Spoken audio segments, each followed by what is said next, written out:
Bonjour à toutes et bonjour à tous. Merci à toutes les interventions qui ont pu permettre aussi d'avancer sur des choses.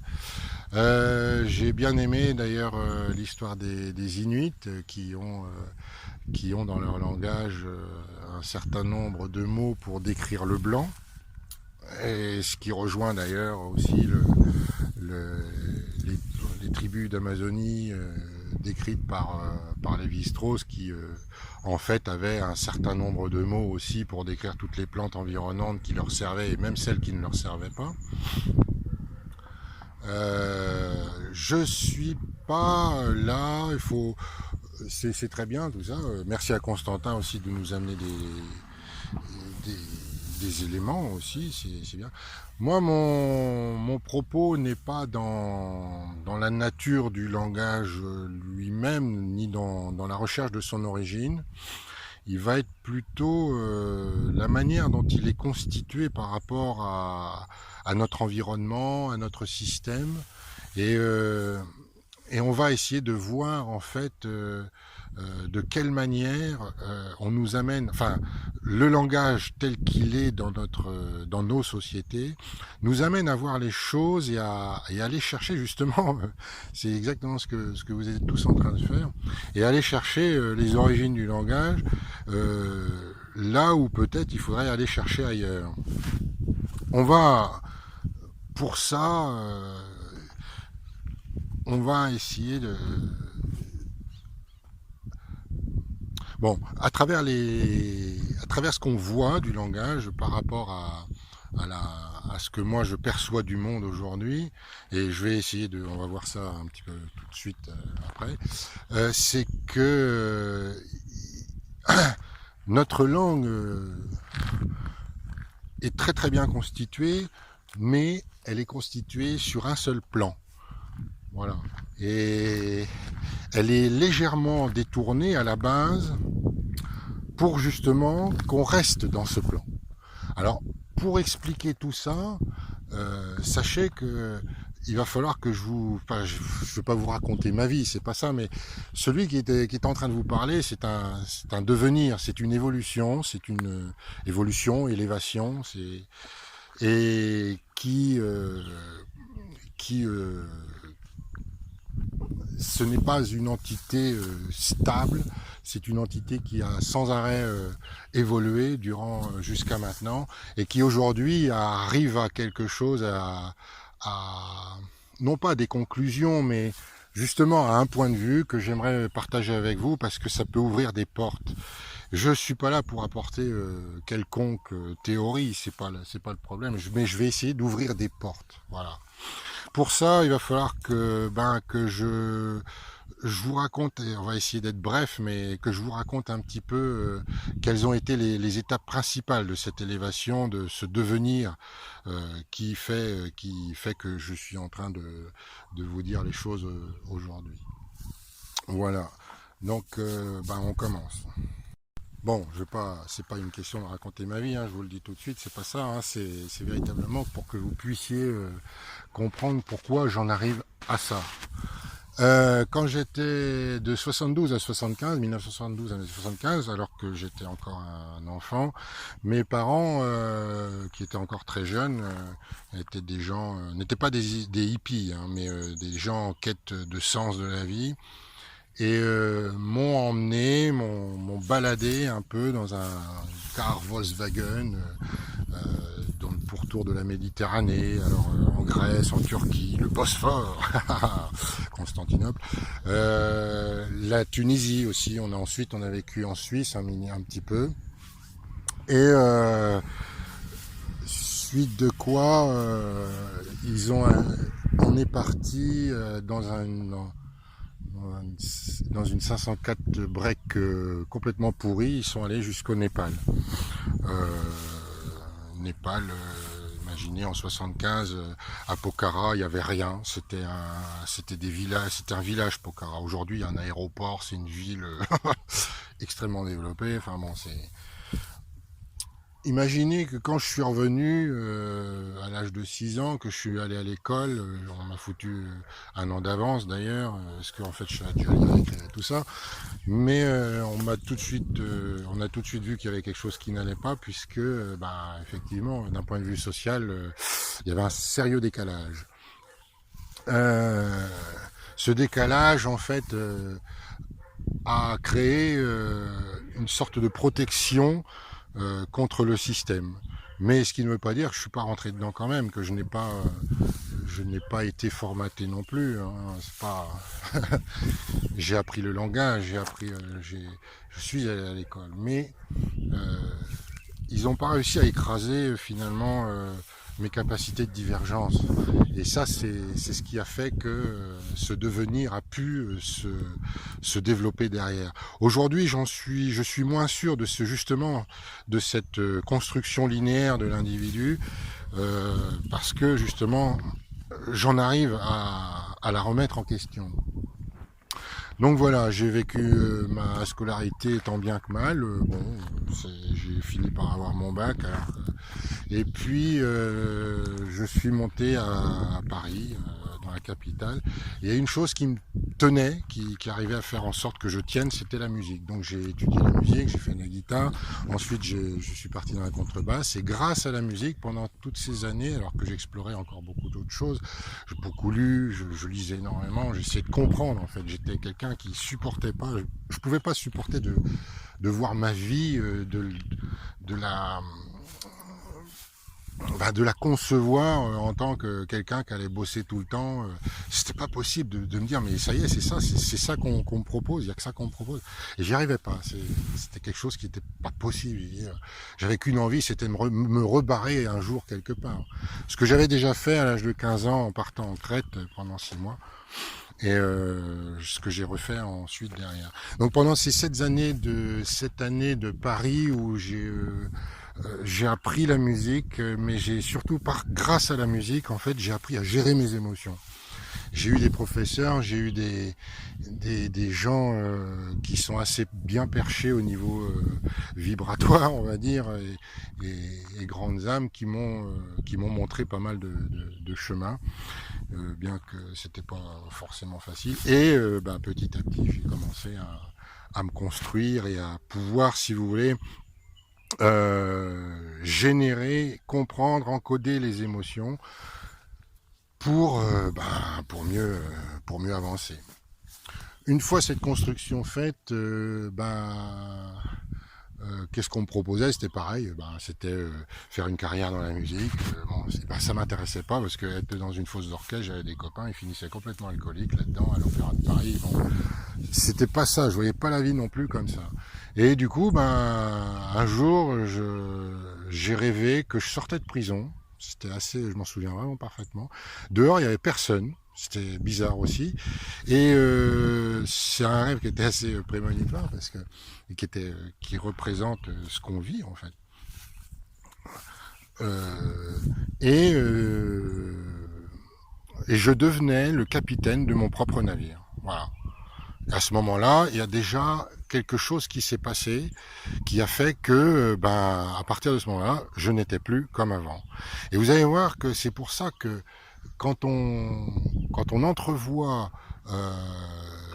le devenir et l'être, on va dire justement, on va parler de l'être dans ce mouvement qui est sans cesse en évolution et en élévation, on s'aperçoit qu'en fait, on ne peut pas définir justement ce qu'est un individu, parce que un jour, il passe des caps et il se transforme. Et à partir de ce moment-là, il n'est plus jamais comme avant.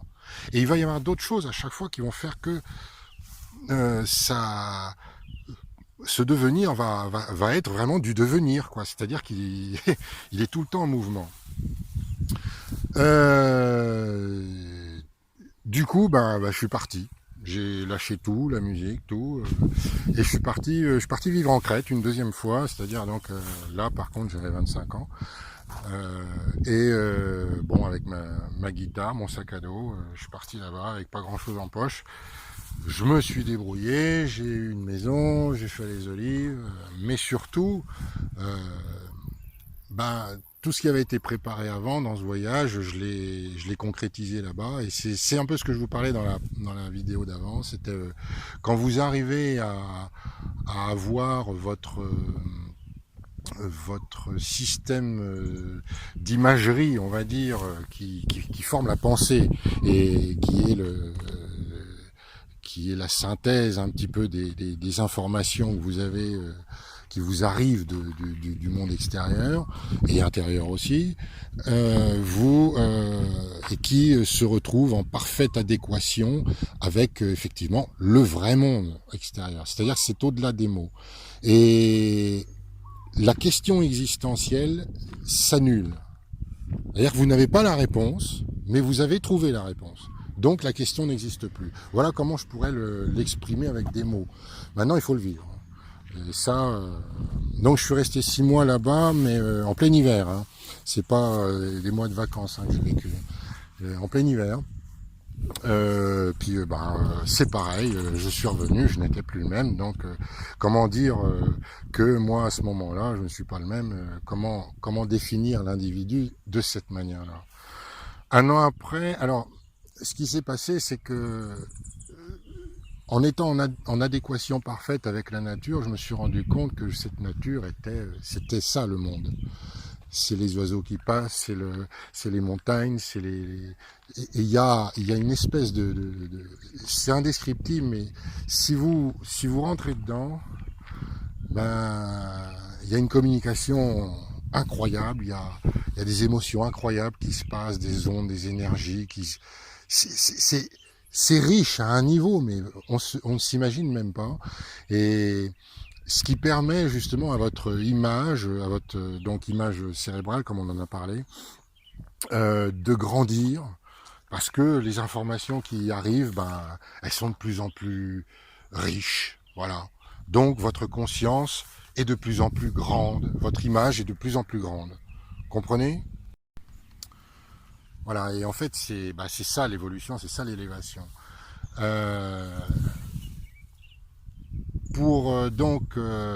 Ça c'était une première, une première, non, c'est pas une première, mais je vais essayer. Je passe énormément de choses. Je vais pas vous raconter tout, ça sert à rien.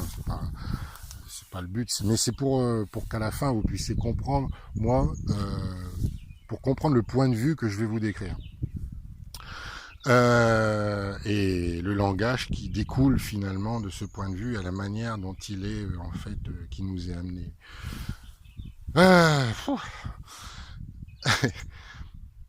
Suite de quoi j'ai parfait cette prise de contact, ces retrouvailles qu'on a avec le vrai monde, qui n'est pas le monde justement du langage ou des êtres humains, mais qui va nous obliger finalement à redévelopper le langage aussi derrière et à réfléchir dessus sur ces vraies notions. Et pour parfaire cette communication qu'il y a avec ce tout, on va dire, je me suis catapulté carrément en pleine Afrique noire, au Bénin. Le Bénin c'est pas trop dangereux quand même, et j'étais au Ghana, j'étais à la frontière nigérienne, au Togo, frontière nigérienne qui était vraiment particulièrement violente, mais bon c'est encore autre chose. Et là il s'est vraiment passé des choses à un niveau particulièrement, je veux dire, très fort, très très très fort. Les esprits rationnels, ce qui me restait en fait de rationalité, ou plutôt de mensonge, de distorsion finalement dans ma vision et dans mon adéquation avec le monde extérieur. Gardez toujours à l'esprit information énergétique et synthèse électromagnétique. C'est comme ça qu'il faut voir les choses. Dans le lit a été vraiment ça a été balayé. Je veux dire, les esprits rationnels là-bas, ils prennent un coup, vraiment un coup. Pourquoi ? Parce que on a des énergies qui sont énormes et qui vous bousculent vraiment. qui vous font monter à des taux d'énergie vraiment grands et qui vous, des fois, faut s'accrocher parce que on n'est pas habitué. Donc là, quand je reprends un peu ce que disait Maurice sur la matière et sur tout ça, juste, on se rend pas compte à quel point en fait la matière, c'est-à-dire et là on y arrive justement à les énergies de basse vibration, est transformable et particulièrement malléable en fait. Et bon, moi j'ai pas fait l'expérience de la création de la matière ou de la transformation de la matière.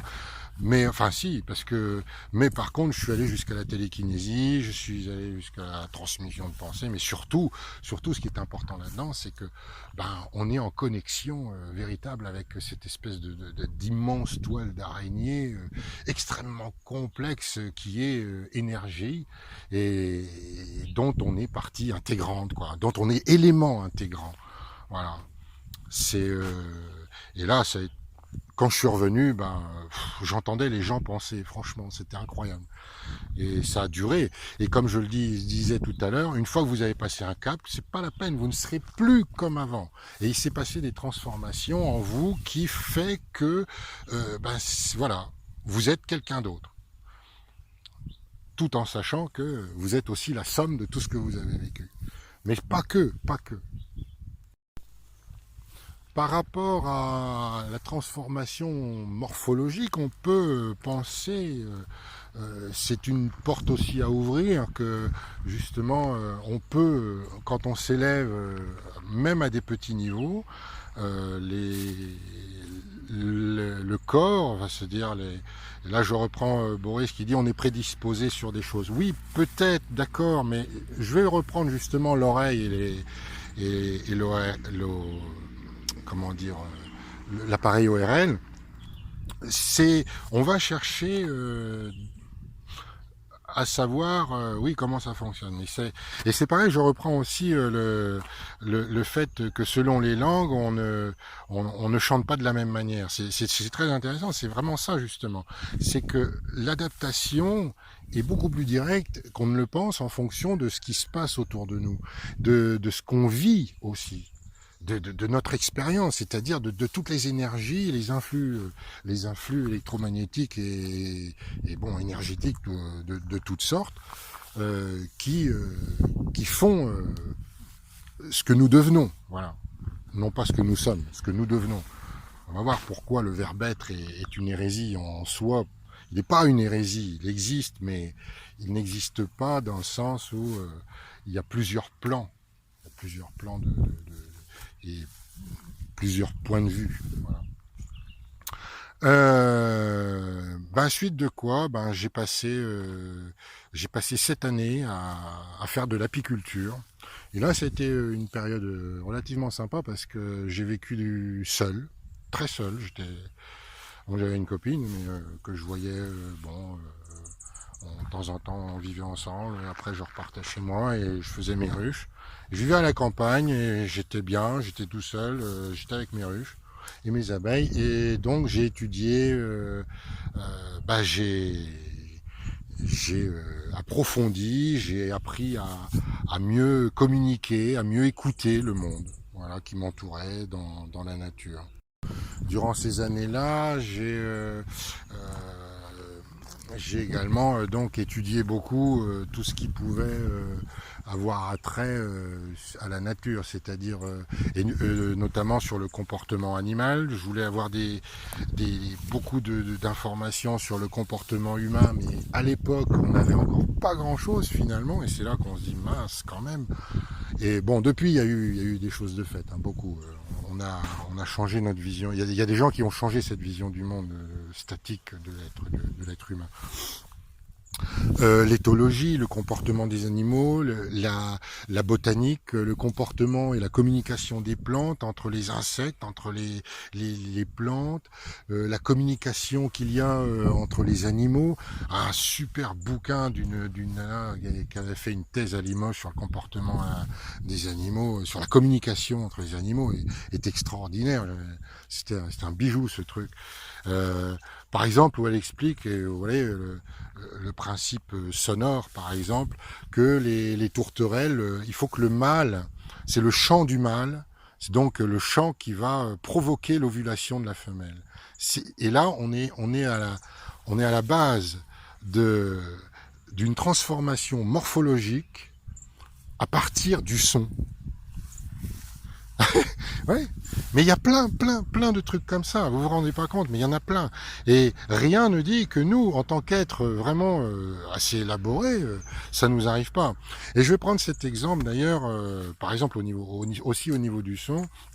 Quand j'étais en première S, on a fait une expérience, on était, je sais plus, 20, disons 22, 23, et nous étions deux à pratiquer la musique en fait. Et bon, vous avez vu que j'ai une voix relativement grave, évidemment. Et l'autre, il faisait pas du saxophone, il faisait de la clarinette, je crois bien. C'est loin, mais je pense que c'était de la clarinette. Et on fait une expérience en fait sur les fréquences sonores. Et on part du bas, des fréquences basses, et donc de là où on n'entend pas en fait, où l'oreille n'est pas capable d'entendre. Et le prof nous demande de nous dire à partir de quel moment on commence à entendre le son. Et à partir de quel moment on ne l'entendra plus. Donc on part des basses jusqu'aux aigus. Le premier à avoir entendu le son, c'est moi. Le deuxième, donc des basses, quoi. Le deuxième, ça a été l'autre musicien. Et pas mal après, tout le restant de la classe, mais en même temps. Ça, c'est assez intéressant, parce que le fait qu'ils aient été une vingtaine à entendre les choses tous en même temps, et de ne plus l'entendre tous en même temps aussi, on peut penser, enfin, c'est une indication. Et dans les aigus, la première personne, après tout le monde, je veux dire, à ne plus entendre les aigus, c'était moi. Et ensuite, l'autre musicien, finalement, entendait les aigus encore plus loin que moi. Voilà. Donc il avait une gamme sonore qui était plus dans les aigus, mais on avait un spectre, en fait, qui était plus grand que les autres parce qu'on faisait de la musique. Voilà, ce qui m'amène à continuer ces points d'évolution et d'élévation qui ont fait justement tous ces points qui ont fait ma transformation et le fait que je suis relativement sorti du système tout en gardant son langage, hein, mais qui m'a permis enfin qui moi, ça veut pas dire grand chose, comme on va le voir tout à l'heure. Une fois arrivé, si vous voulez, un peu à avoir vraiment un niveau de communication avec la nature suffisant, bon bah j'aurais dû faire un choix que je n'ai pas fait et par peur. Et d'ailleurs, c'est peut-être pas un hasard non plus, parce que ça m'a permis de comprendre aussi une chose, c'est qu'il faut vraiment écouter son petit doigt, comme dirait l'autre, ses intuitions, ses vraies intuitions. Et ça aussi, l'art, ça peut permettre de,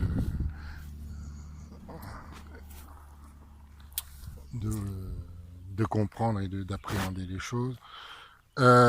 Finalement, j'ai tout lâché, j'ai vendu mes ruches et je suis parti vivre, j'ai tout lâché complètement. Et je suis parti vivre à Madagascar. Sachez que le système ne vous laisse pas partir comme ça. Hein. C'est oula. Là, on comprend aussi des choses, hein, vraiment. Et comment ça, monsieur, vous partez? Oui, d'ailleurs, j'aimerais avoir quelques renseignements sur ça. Allez vous faire foutre. Voilà un petit peu en résumé, le système ne vous permet pas de vous barrer. D'ailleurs, sachez que quand on acquiert la nationalité française, c'est très difficile de s'en défaire après. Bref, c'est pas le sujet. Je suis parti vivre à Madagascar et là-bas, je me suis soumis un peu à il fallait qu'en même temps je sois capable de survivre et en même temps que je sois capable d'envisager le monde autrement et que je me débarrasse aussi de pas mal, encore pas mal de choses. Mais c'est cette expérience-là qui a duré 10 ans. Je suis parti 10 ans. Pendant 10 ans, je ne suis même pas sorti une seule fois du pays. Je suis vraiment resté là-bas tout le temps. Et jusqu'en février 2015, où là, je suis revenu à La Réunion. Durant ces 10 ans, j'étais à l'extérieur du système. Je vous le dis, on va reparler du langage, des langues malgaches et tout ça. C'était une partie, pareil, on pourra développer ça autrement. David Marielle, je te répondrai d'ailleurs un peu plus sur le sujet de la langue à ce niveau-là. Et surtout, j'ai été confronté à un monde, c'est-à-dire que aller dans un endroit pendant 6 mois, 1 an, c'est pas la même chose que de le faire pendant 10 ans. Et là, on élève des choses, on s'extrait vraiment du système duquel on vient, et on a véritablement le décalage de départ que j'avais. Là, je l'ai vraiment développé. Voilà, c'est ça que j'ai développé à ce moment-là. Et ce décalage, après 7 ans de communication avec la nature, où je me souciais pas vraiment à l'époque de ce qui se passait dans le monde des hommes, là je m'en suis soucié, je suis revenu un petit peu à ça, et c'est là que je me suis rendu compte que tout était faux, quoi. Et j'ai étudié cette structure d'un point de vue logique, structure du système. Tout est faux, archi faux. La première constatation, c'est-à-dire que comprenez que ce qui arrivait quand on est en relation directe avec le monde et que vous le percevez finalement dans sa réalité, quand vous revenez dans le monde des hommes et qu'on vous dit quelque chose, puis qu'à côté de ça vous observez le contraire, vous vous posez des questions. Quand on vous dit le sida ça ravage l'Afrique, et que vous arrivez là-bas, vous voyez des gens qui meurent de la tuberculose, ou alors de conneries, surtout, beaucoup de conneries, mais que à aucun moment vous ne voyez finalement la logique d'une ils meurent de misère aussi, beaucoup. Mais à aucun moment vous voyez la logique d'une épidémie, vous vous posez des questions. Puis un jour, il y a un mec c'était un Suisse, qui m'a dévoilé le truc, que en fait le VIH n'avait jamais été isolé. J'ai dit ah bon, ouf. Et là, on ouvre une boîte de Pandore. Et tout y est passé, hein. J'ai étudié ça pendant des années, le réchauffement climatique, et puis petit à petit, la Seconde Guerre mondiale, c'est-à-dire le XXe siècle. Et à la fin, j'ai compris, mais il y avait une question, et justement, c'est une question qui revient régulièrement sur des programmations hystériques, mais pourquoi ils font ça? Et justement, j'arrivais pas à établir le point d'ancrage du pourquoi. Et je me suis dit, la clé, la réponse est dans l'histoire. Et vous allez voir qu'en fait, c'est un peu con de réagir comme ça, mais c'est le système qui me pousse déjà à penser comme ça. Seulement, en ayant fait toute cette démarche, que j'ai appelée déjà au départ linéaire, je vais vous l'expliquer tout à l'heure, en fait, j'avais fait une autre démarche tout le long de ma vie qui n'était pas linéaire et qui n'était pas horizontale, mais plutôt verticale. Je vais vous expliquer ça, et c'est là où on va en venir. Du coup, je me suis dit, je reviens parce que j'ai pas assez d'informations. Je passe sur énormément de choses parce qu'il y aurait tant à dire que c'est pas la peine. C'est ce qu'il faut arriver, ce qu'il vous faut que vous compreniez, c'est pas que je suis pas en train de faire un truc de ma vie ou quoi que ce soit, c'est pas ça, c'est que vous, vous êtes malléable, vous pouvez évoluer, vous pouvez y aller. Et vous allez comprendre pourquoi vous le faites pas aussi. Alors, donc je suis revenu, et donc c'est comme ça que grâce avec quelques recherches sur Internet, et on a un outil de communication qui est extraordinaire d'ailleurs, et j'ai rencontré Maurice et j'ai vu comment il parlait, j'ai vu ce qu'il disait, et je me suis dit, lui, il a compris. Voilà. Et pour moi, j'avais même pas besoin de vérifier ce qu'il avait à dire, parce que j'en étais arrivé au même constat. Et Maurice, je pense que tu vas m'écouter. Je t'invite à relire mon premier post. Je t'avais envoyé un mail ou je sais plus. Et c'est vrai qu'à l'époque, comme j'avais fait, on était pas mal malade parce que quand on passe d'un lieu à un autre comme ça, souvent on tombe malade. C'est pas un hasard. Et j'étais pas en mesure en fait de pouvoir parler. Aujourd'hui, bon, il n'y a pas de problème. De toute façon, on sait où on est, on sait où on va.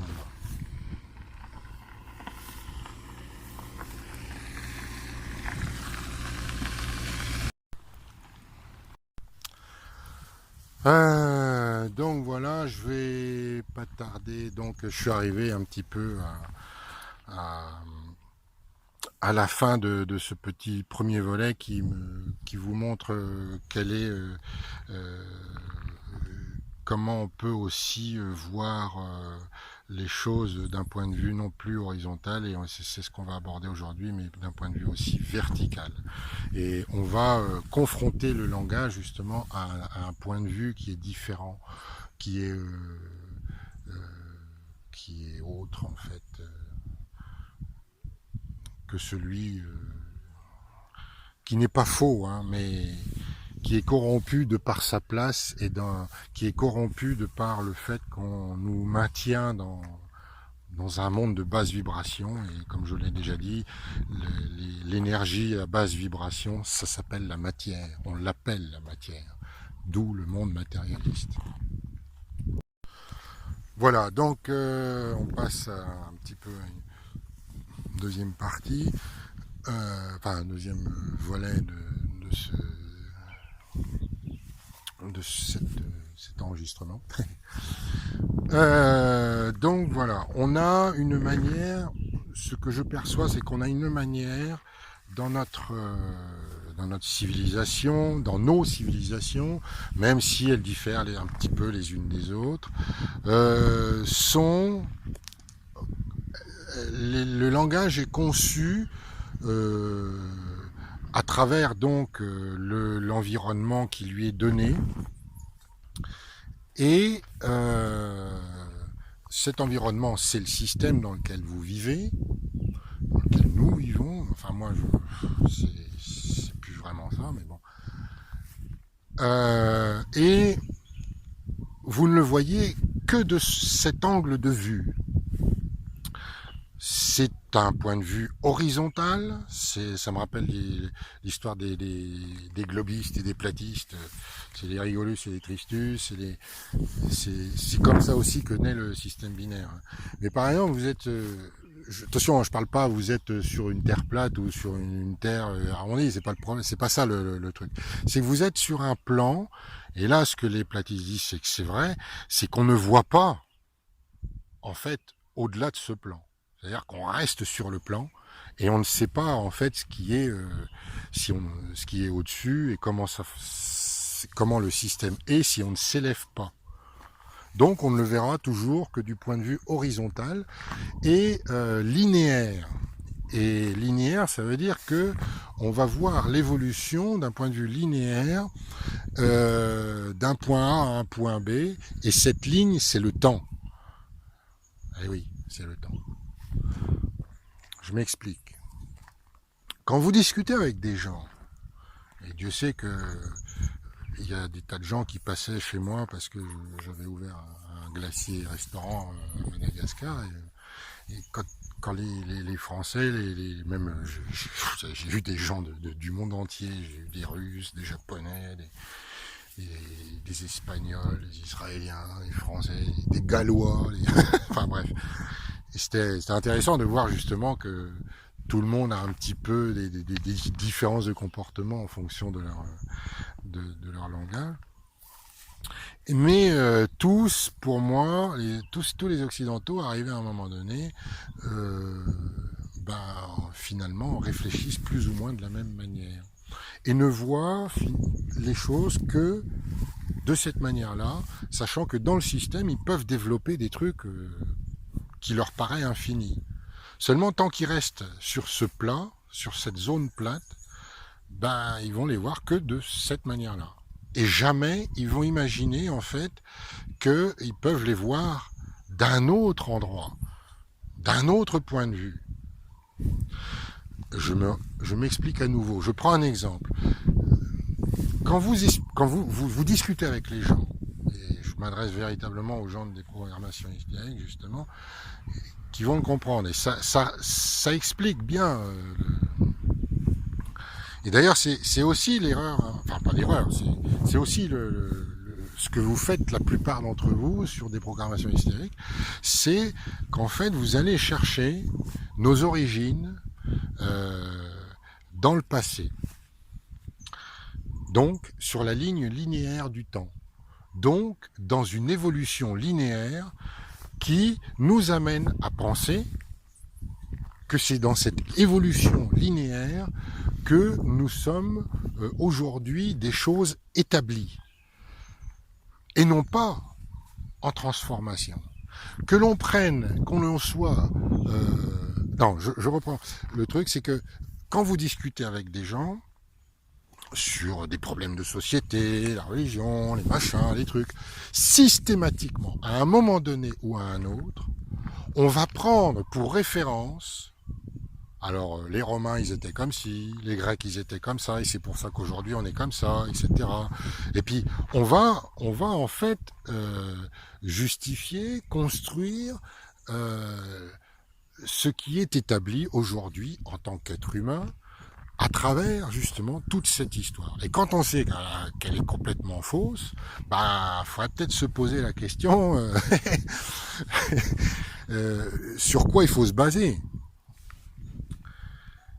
Et tant que vous vous basez sur cette ligne horizontale, qu'elle soit, je veux dire, que vous preniez l'origine du monde d'un point de vue créationniste ou que vous voyez l'évolution d'un point de vue darwinien, vous restez sur cette ligne et vous restez de toute façon sur ce plat, sur ce plan. Je sais pas si je me fais bien comprendre. J'espère. Je vous le dis, je vous ouvre des portes, ce n'est pas des théories, je vous ouvre une porte. Comment voir les choses autrement? Comme je vous l'ai dit, il est très possible que l'on puisse justement, en fonction du... Enfin, il est très possible, c'est même pas il est très possible, c'est certain, puisque il y en a qui en font l'expérience, et j'en suis même moi-même une expérience. C'est que on se transforme en fonction justement des énergies qui nous traversent, qui font toute notre expérience et notre devenir, et qui font qu'on n'est jamais pareil. Alors imaginez que sur ce plan, qu'est-ce que c'est que ce plan? Comment on peut le définir? Et on va définir d'abord l'ordonnée, c'est-à-dire la ligne verticale. La ligne verticale, on pourrait la définir comme justement une montée une élévation donc de votre conscience, c'est-à-dire que l'image de votre être, qui n'est pas seulement l'image électromagnétique de votre cerveau, hein, parce qu'en fait il y a une image électromagnétique de tout le corps aussi, parce que effectivement il y a un circuit électrique dans tout le corps, enfin dans le corps, dans l'enveloppe corporelle. Donc mais celle du cerveau est particulièrement synthétique et va être celle qui va permettre de finaliser la transformation de l'énergie que vous absorbez en une autre qui va ressortir et va réintégrer le monde d'une autre manière. En fait, on est des catalyseurs, quoi. C'est des catalyseurs d'énergie en permanence. Et plus vous absorbez le monde, plus vous absorbez les énergies, et plus votre image cérébrale, c'est-à-dire pas cérébrale, mais votre image électromagnétique va être grande. Et comme on l'a dit, la sensation du jeu, c'est justement cette image qui synthétise les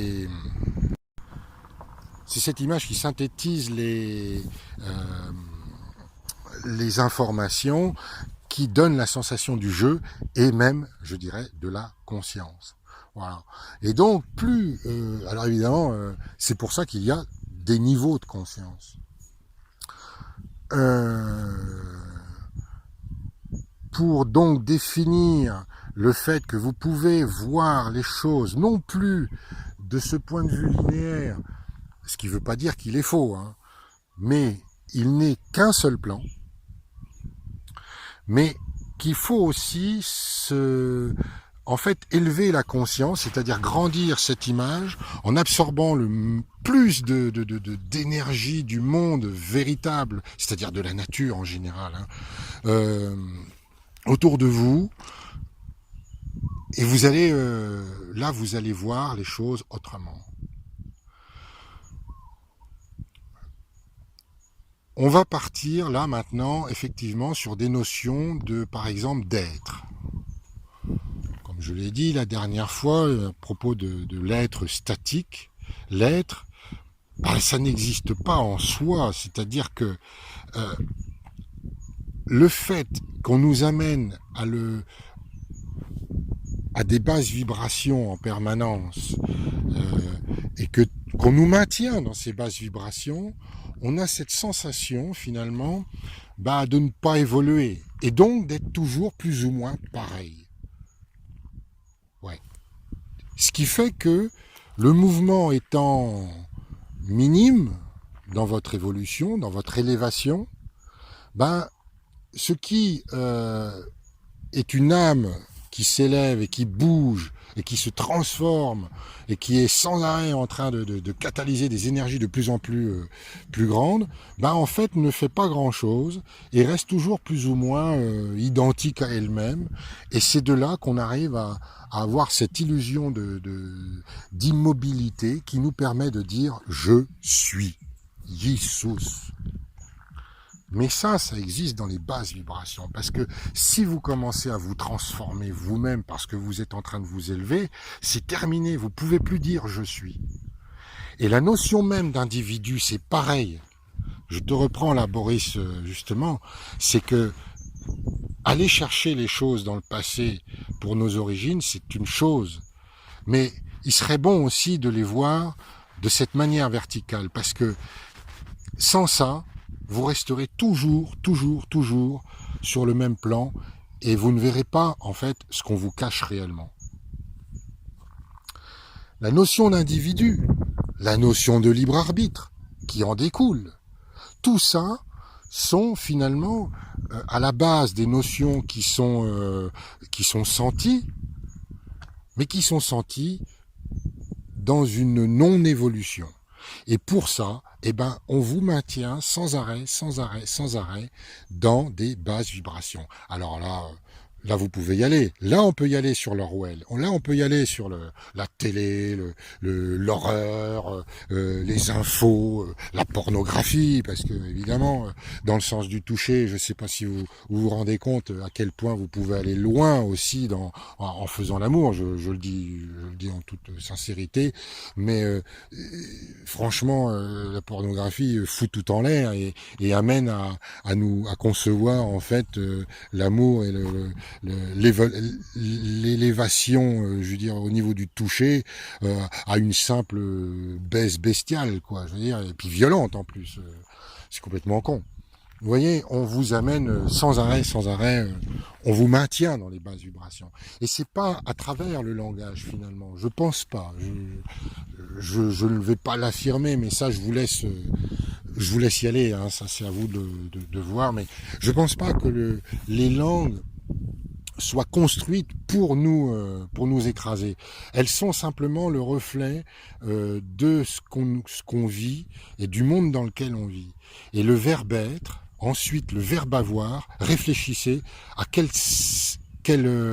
sens ils peuvent avoir à la base, avant même qu'ils soient relativement pervertis dans un monde linéaire et horizontal de basse vibration. Par exemple, avoir, c'est pas quelque chose qui n'existe pas à la propriété. Seulement à la base, qu'est-ce que c'est ? C'est une protection. On va peut prendre les animaux, par exemple. Tiens, je vais prendre les abeilles, comme je connaissais bien les abeilles. Les abeilles, mais il n'y a pas que les abeilles. Tout le monde va avoir la protection de son territoire. Allez voir les abeilles, elles protègent leur territoire, elles protègent leur colonie. C'est comme ça, c'est un comportement à la base. Elles sont pas là dans la propriété. Ça, c'est à moi. Non.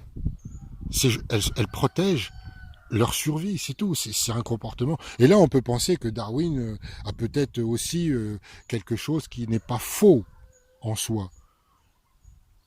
Mais c'est pas de là qu'il faut voir les choses. C'est d'un point de vue magnétique, c'est d'un point de vue énergétique, d'élévation. Voilà. Voilà. Je reprends en fait un petit peu le schéma qu'a donné Cédric, qui finalement est là. Mais seulement si on n'explique pas. Merci beaucoup Cédric d'ailleurs. Si on n'explique pas justement faire des schémas comme ça, les gens qui sont dans le... Excusez-moi, j'ai laissé passer une voiture. Les gens qui n'ont pas compris ce système d'élévation ne peuvent pas comprendre le schéma. Donc, qu'est-ce que c'est le 1D? Ben justement, le 1D, c'est le plan. Bon, moi, l'histoire, Louis plus la vue et plus le logo, ce sont... Bon, je trouve que c'est quand même plus complexe que ça. Hein. Ça me paraît un peu simplifié, on va dire. Bon, ça s'arrête pas aux 5 sens non plus. Voilà.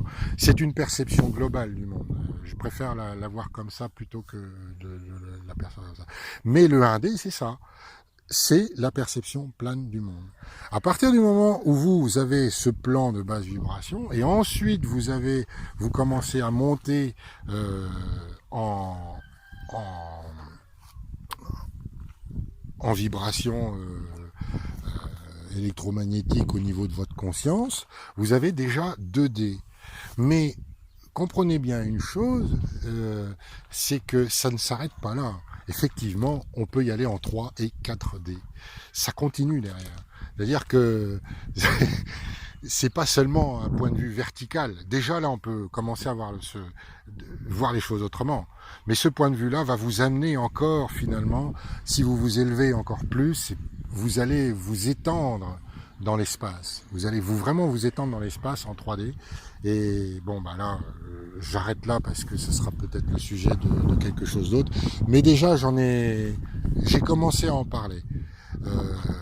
Sachez que, par exemple, moi, aujourd'hui, j'ai des personnes avec qui je suis connecté à l'autre bout du monde et je sais si elles vont bien ou si elles vont mal, par exemple. Et ça, depuis plus de 25 ans. Il faut se connecter au monde. Voilà. Et quand on dit on est dans le grand tout, c'est vraiment ça. Pour revenir au langage, donc voilà, maintenant vous avez essayé de vous élever, essayez de voir le langage d'un point de vue vertical, c'est-à-dire que verbe être normalement devait être devenir, la notion même d'être finalement qui devient quelque chose de statique, qui nous amène à penser que nous sommes non évolutifs, mais plutôt évolutifs sur des millénaires, ce qui nous enlève en fait notre possibilité d'évoluer, nous, en tant que simple être vivant comme ça. Oui, c'est pas mal aussi ça. Sachant aussi que de très très nombreuses notions derrière ça peuvent être réapprivoisées, redécrites et non pas définies. Parce que évidemment, quand on définit, ça veut dire qu'on finit quelque chose, on le rend stable, on le rend non évolutif aussi. Et non mais le langage, en fait, vous allez comprendre, essayez de vous écouter, d'écouter ce que sont les véritables définitions, essayez de les comparer évidemment avec ce qui se passe autour de vous, non pas au niveau des êtres humains, mais véritablement au niveau de la nature, du monde, du cosmos, enfin bon, voilà. Bon, je vais arrêter là pour l'instant. Si j'ai deux, trois petits trucs en conclusion derrière, je vais arrêter. Je reprends, je vous le dis. Et puis, bah, voilà. À tout à l'heure, il faut que j'aille manger là, parce que c'était. Hi. Allez, à tout à l'heure. Bon, eh bien, voilà, voilà, je pense que je vais arrêter là. Je le répète, je suis pas linguiste, je ne suis pas là, mais j'ouvre une porte afin que vous puissiez aborder les choses finalement d'une autre manière, hein, d'un autre point de vue, c'est ça. Et ce point de vue n'est pas forcément uniquement vertical, hein, il faut aussi le voir de ces points de vue horizontaux, mais c'est-à-dire avec le temps peut-être, mais le temps n'existe pas, mais essayer finalement de vous élever.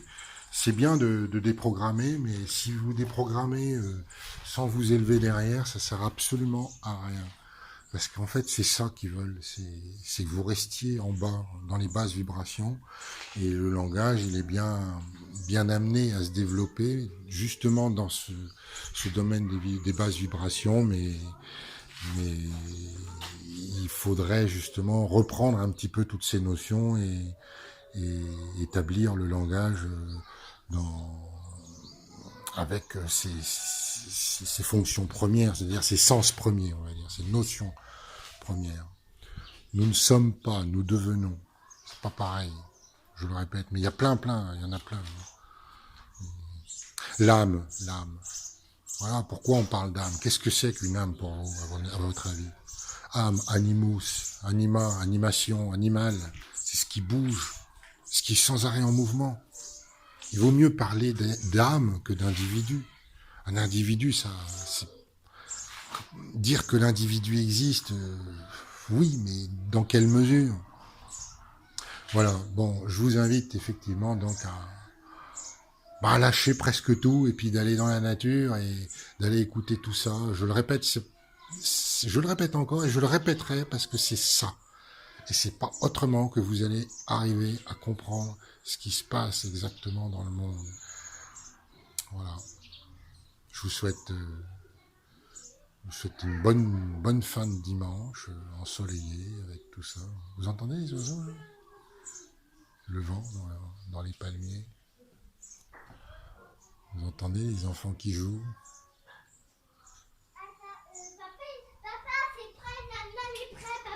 J'arrive! Allez, ciao tout le monde.